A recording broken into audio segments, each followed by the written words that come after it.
Un homme frappé à terre par des policiers. C'est une scène qui a fait le tour des réseaux sociaux. Taha, il nous fait toujours des révélations incroyables. Les dernières en date du week-end dernier. Encore une affaire de violence policière, cette fois-ci à Noisy-le-Grand. Nous avons réussi à nous procurer des images de vidéosurveillance que nous diffusons aujourd'hui en exclusivité.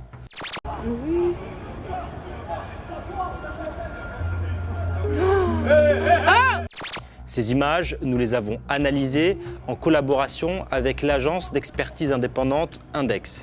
Index est un laboratoire d'expertise indépendante et on se spécialise sur des enquêtes, sur des affaires de violence d'État, à l'aide des nouvelles technologies, de l'image et de l'information. Moussa n'oppose aucune forme de résistance. Il redescend de la rue quand soudain, il change brusquement de direction et amène Moussa derrière une colonne, précisément dans l'angle mort de la caméra de vidéosurveillance.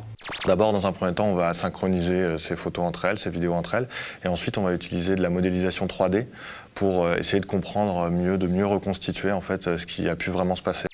Contrairement à leurs déclarations, les policiers ne pouvaient ignorer qu'ils se cachaient du champ de vision de la caméra, tant elle est visible depuis leur position dans la rue. C'est problématique, c'est très problématique, c'est extrêmement problématique.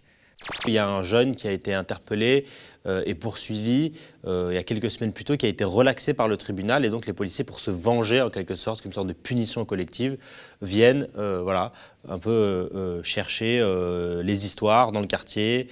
Demande aux banlieusards si la France est un pays à risque. Trop de chaînes sur lesquelles se déroulent des talk shows de racistes. Faut qu'on impose nos sujets, qu'on ait nos espaces, nos QG, pour qu'on puisse parler d'oppression, pas de bris de pare-brise. Dans un sondage OpinionWay pour le journal Les Échos, 56% des Français interrogés estiment que leur pouvoir d'achat a plutôt diminué depuis 5 ans. On peut parler d'envolée du prix du gaz, ça a augmenté de 60% depuis le début de l'année, est lié à des raisons internationales. On sait ce que veut Macron, on sait ce que veut le patronat. Pourquoi ça flambe sur le marché de l'électricité ? Uniquement pour un mécanisme de marché. C'est-à-dire que, enfin, dit autrement, si on était resté dans le système de monopole public qu'il y avait avant l'ouverture du marché à la concurrence de l'électricité, le prix n'aurait pas évolué, ou quasiment pas. C'est le capitalisme western.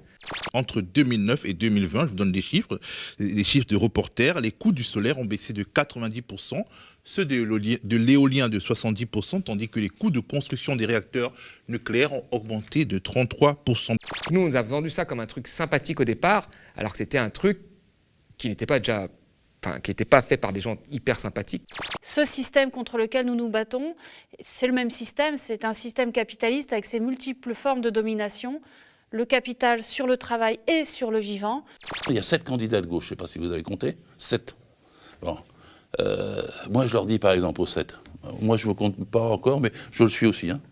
Rallier le rouge des traditions communistes et syndicales, le vert des mouvements écologistes, le jaune des insurrections populaires à l'image des gilets jaunes, et puis le violet du féminisme, le multicolore des luttes antiracistes et des luttes LGBTQ+, etc. La gauche, avant d'être des idées et des partis, c'est d'abord une force sociale. C'est le salariat.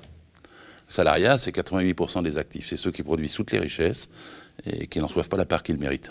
C'est ça qui est intéressant, c'est qu'en fait, ces alliances permettent précisément de se focaliser sur ce qui est important, qui est la lutte contre ces systèmes-là, et finalement de faire face à la logique des puissants, des dominants, qui est de diviser pour mieux régner. On espère qu'il y aura un résultat, on espère, bien sûr. Là, on va tous regarder ça, on va suivre ça, mais on espère.